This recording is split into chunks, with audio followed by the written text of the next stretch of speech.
Here's how to show and display FPS on Nvidia app.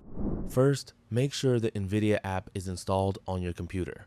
After that, open the Start menu or search bar, search for Nvidia app, and launch it. Once the app opens, click Settings from the left panel. At the top of the page, make sure Nvidia overlay is turned on.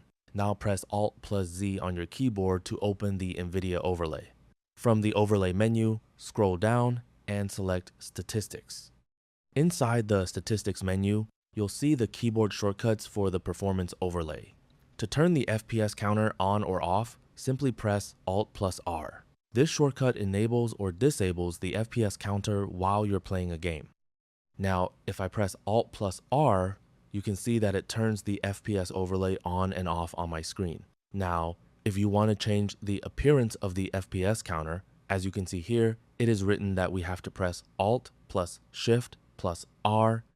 Each time you use this shortcut, the overlay will switch between the available performance layouts, allowing you to choose the one you prefer. After that, launch your game and use Alt+R to display the FPS counter.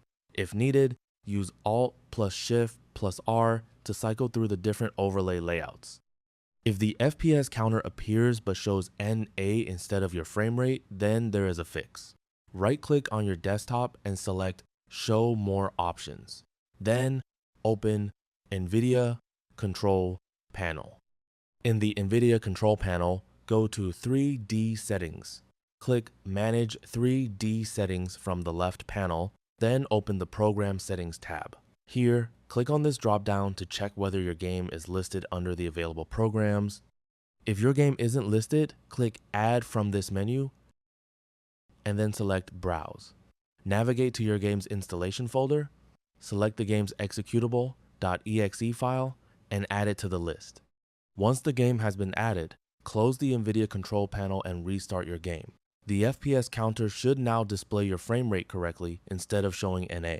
And that's it. That's all for this video. Thanks.